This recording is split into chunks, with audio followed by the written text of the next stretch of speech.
The jungle was silent that morning. No birds, no wind. Only the sound of boots pressing into wet leaves. He moved carefully, one hand on his blaster, the other pushing vines out of his way. The map on his old datapad had led him here deep into the Forbidden Zone, a place even the drones refused to fly over. Sergeant Elias Drake had seen war. He had faced enemies on burning moons and in frozen trenches. But what he found inside the broken cage was something else. Something he was not ready for. The smell of blood mixed with rusted metal. Green moss covered the old steel bars. The gate had been broken recently. Someone had escaped. Or something. He heard breathing. Soft, fast, frightened. He raised his weapon. And slowly turned. There she was crouched in the far corner. Not human, but not fully animal either. Her eyes glowed in the dark, golden and wide. Her body was covered in soft black fur. Her arms were long, with claws that looked sharp but weak now. She was shaking. A thick collar with a chain was around her neck, and a muzzle covered her mouth. Her hands were tied behind her back. Her legs had metal cuffs too. She wasn't just a creature. She was a prisoner. He lowered his weapon. She flinched. "It's okay," he said softly. "I'm not here to hurt you." She didn't understand. Or maybe she didn't trust. Drake stepped closer. The leaves crackled under his boot. She didn't move, but her breathing grew faster. He knelt slowly in front of her. He could see her face better now.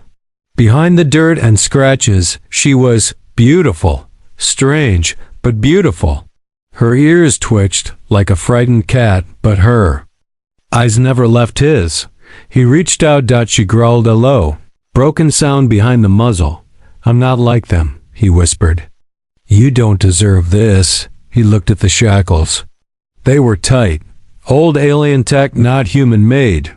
They had no locks, only smooth curves with glowing lines. She was shaking more now. She tried to speak, but couldn't. He touched her wrist gently. "Let me help." For a moment, her body froze. Then, slowly, she nodded. His suit had a small laser tool on the wrist. Not strong enough to cut through a ship hull, but enough to break the bindings if he aimed it right. As he worked, he looked around. Whoever had kept her here could return any minute. One cuff clicked. Her hand fell free. The girl stared at it like it didn't belong to her. He moved to the other. "Almost there," he said. She looked at him. Really looked. There was something in her eyes now. Not just fear. Hope. And that scared him more than any enemy soldier ever had, because he didn't know what she was or what she would become once the chains were gone. But in that moment, he didn't care. He just knew she shouldn't be in chains. Not anymore. The second cuff snapped open with a quiet hiss. The alien Beastwoman didn't move right away. She stared at her free hands as if she had forgotten what freedom felt like. Slowly she touched the muzzle on her face. Her claws brushed the edges gently. Drake turned on the scanner on his wrist. "Let's see what kind of lock this muzzle has," he muttered. The device blinked red. Unknown tech. Alien encryption. Not something he could break easily. He looked back at her. "Do you want it off?" She nodded once. Then waited. He held her chin carefully. Her skin under the fur was warm, soft. Her eyes didn't blink. She was trusting him now. Or maybe just desperate. He took out a tiny multi-tool from his belt, aimed it at the side of the muzzle, and triggered a low-powered pulse. The muzzle clicked. She gasped her first real sound and let out a deep, shaky breath. She coughed, then swallowed hard. Her lips trembled as if unused to moving freely. Her voice was hoarse. "Thank you." Drake froze. "You speak English?" She blinked, confused. "I learned. In cage. From guards. From screams." His heart sank. "They hurt you?" Her eyes darkened. She didn't answer. But she didn't need to. Drake stood up, looked around, then helped her to her feet. She wobbled, weak from being chained for too long. He wrapped his cloak around her. We can't stay here. Can you walk? She nodded slowly. I'd try.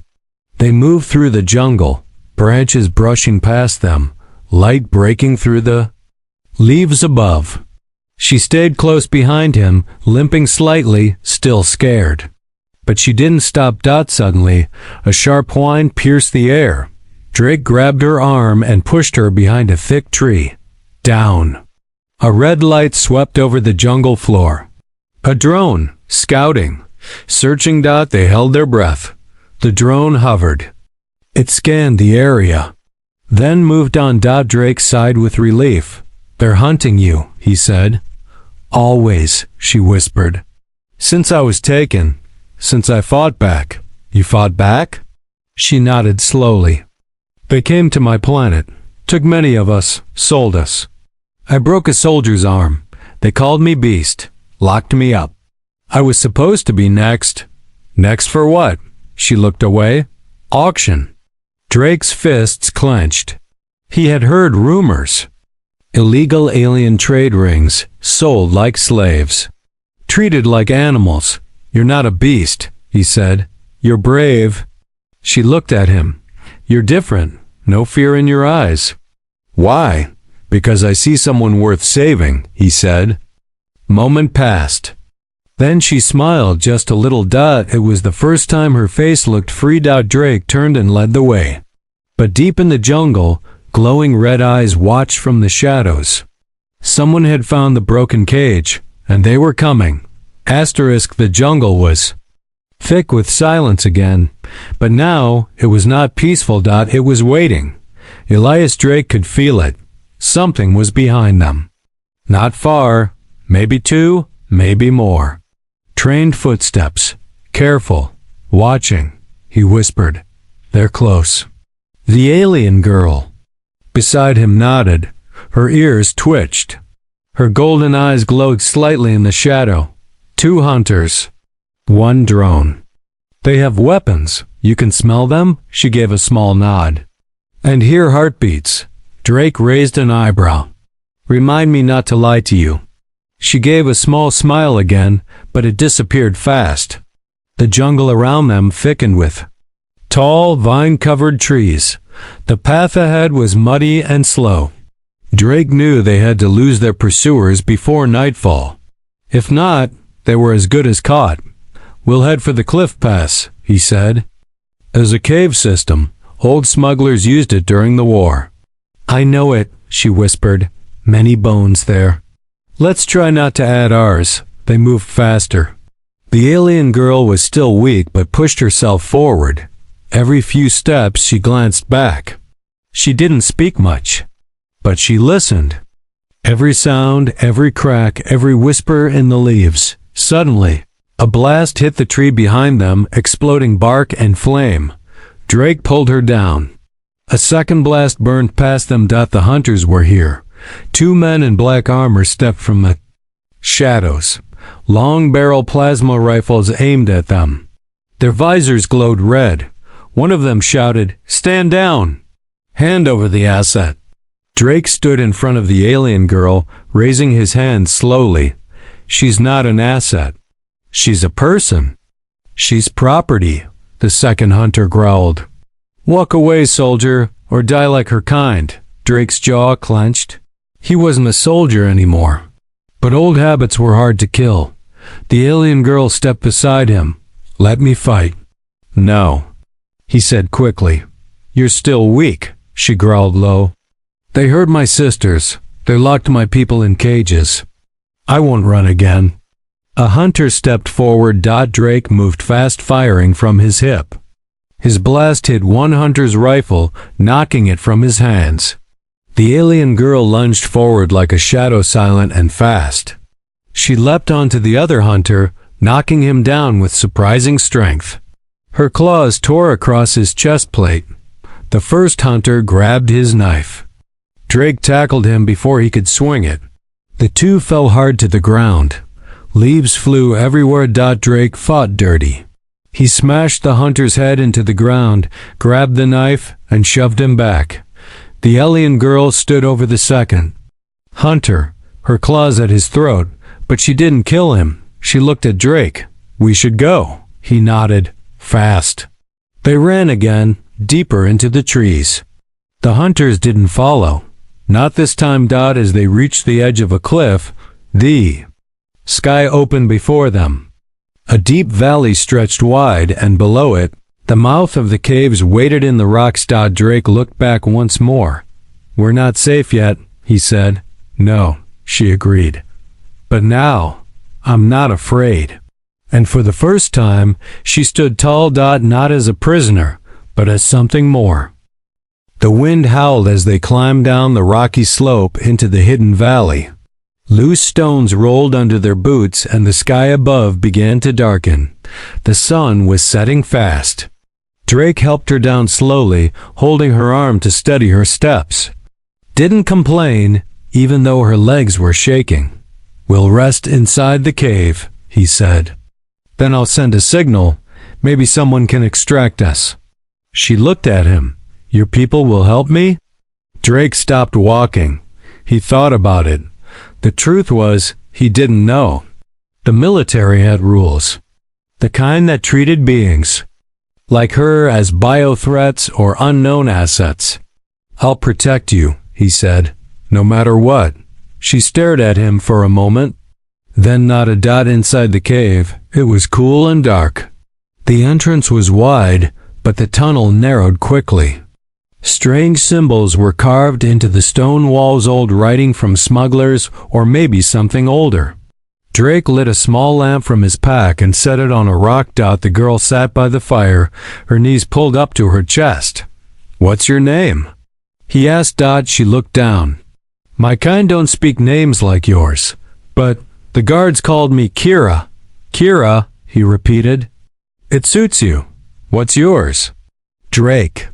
She whispered it once. "Drake." It was quiet for a while. Just the sound of the fire crackling. Kira looked at her hands. "Do you know why they kept me?" He nodded. "You were being sold." "Yes, but not just to anyone. A collector. He buys rare creatures. He wanted me to be shown in chains. As a trophy.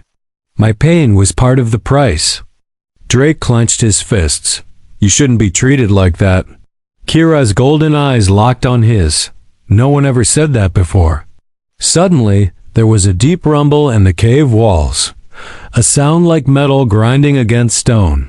Drake stood, grabbing his weapon. "Stay here." He moved toward the tunnel. From the shadows, a new figure appeared. Tall, covered in dark robes, not human. Its face was hidden by a golden mask, shaped like a beast's skull. It spoke with a deep voice.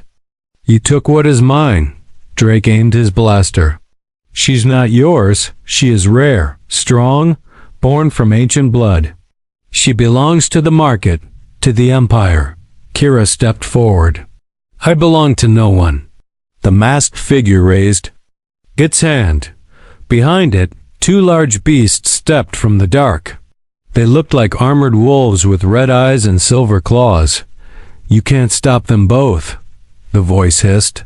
"Give her back, and I'll let you walk." Drake looked at Kira. She didn't flinch. He stepped in front of her. "No deal," he said. "You'll have to go through both of us." The beasts growled. Kira stepped beside him, claws ready. "We fight," she said. Together, they stood against the dark. The cave shook as the beasts stepped forward. Their claws scraped against the stone floor. Their eyes glowed red. Thick gray fur covered their bodies like armor, and metal plates were bolted into their backs. These weren't normal animals. They were war beasts, trained, enhanced, controlled. Drake raised his blaster. "Kira, stay behind." "No," she said, stepping forward. "They come for me. I face them too." The masked figure lifted its hand again. "Show them pain." The beasts roared and charged. Drake fired first blue plasma blast, striking one of the creatures in the chest. It stumbled but didn't fall. Kira leapt forward with surprising speed. Her claws slashed across the second beast's face, leaving deep red marks, but the creature struck back hard. Kira flew against the cave wall with a heavy thud. "Kira!" Drake shouted. He ducked as the first beast lunged, biting toward his neck. He rolled, aimed at its leg, and fired again. Sparks flew from metal implants, and the beast screamed in pain. Kira groaned. Pushing herself up, her eyes glowed brighter now. Her fur stood on end. She let out a deep growl not like before. Something old was waking inside her. Drake saw it too. "What are you?" She didn't answer. She charged the second beast faster than before. This time, her claws weren't just sharp, they were glowing. She struck the beast across the chest, and its armor cracked apart like glass. It fell, shaking, then lay still. Drake finished the other one with a shot to the head. Silence returned. The masked figure didn't move. Kira stood tall, breathing hard. Light shimmered under her skin, lines of ancient markings now glowing along her arms and neck. Drake stared. What is that?" "My blood," she whispered. "My mother said it was sleeping.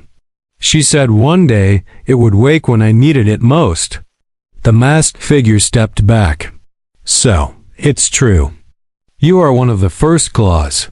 Kira narrowed her eyes. "Your people hunted my kind, called us beasts. But we were guardians once." Drake pointed his weapon at the masked one. "This ends now." The figure vanished in a flash of red light, teleporting out before they could fire. Drake looked around. "Is it over?" Kira shook her head. "No, he was only the scout. The real buyer will come soon. Then we run." She stepped toward him. "No, Drake, we don't run anymore." He saw it then. She was not the same girl he found in chains. Was stronger, braver, and something deep inside her had awakened. But the danger was far from over. Asterisk. The cave was quiet now, but the air felt heavier. Kira stood still, her glowing marks fading slowly, but her eyes stayed bright.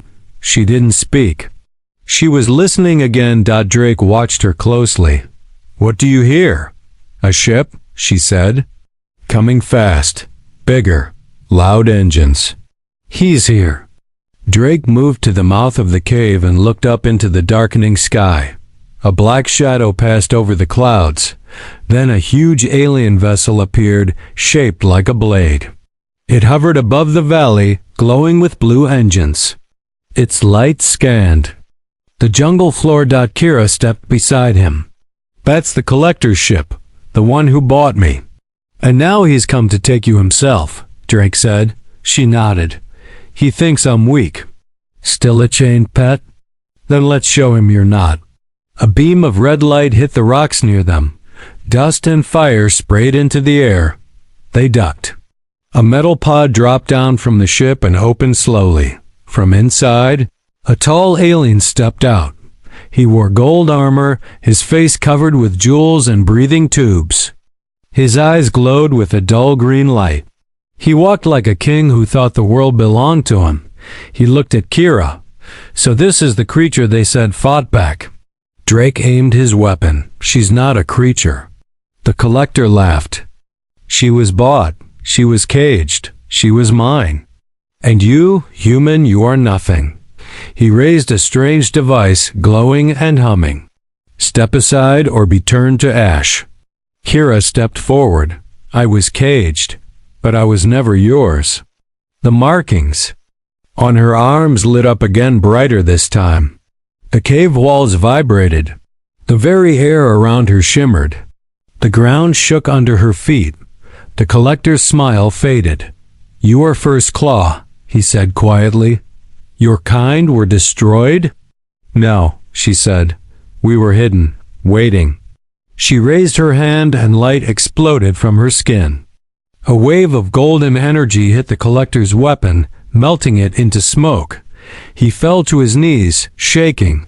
"You can't," he choked. Kira stepped closer, her eyes glowing like fire. You hunted us like animals. Now you face one who remembers. Drake stood beside her. We're not afraid of you. The collector vanished in a final flash, his body torn apart by his own ship's emergency recall beam. The vessel above shuddered, then pulled back and disappeared into the clouds. Silence returned. Only the wind remained. Kira collapsed to her knees, breathing hard. Drake caught her before she fell. You did it. She looked at him, her voice soft. You gave me strength when I had nothing. You saw me, not as a monster, but as someone. You are someone, he said. You're free now. She looked at the sky. What happens next? Drake smiled gently. Whatever you choose. She stood slowly, her back straight. The chains were gone. The fear was gone. She wasn't a prisoner anymore. She was Kira, a warrior, a survivor. And now, a friend. Together they walked down from the cave into the light of a new dawn.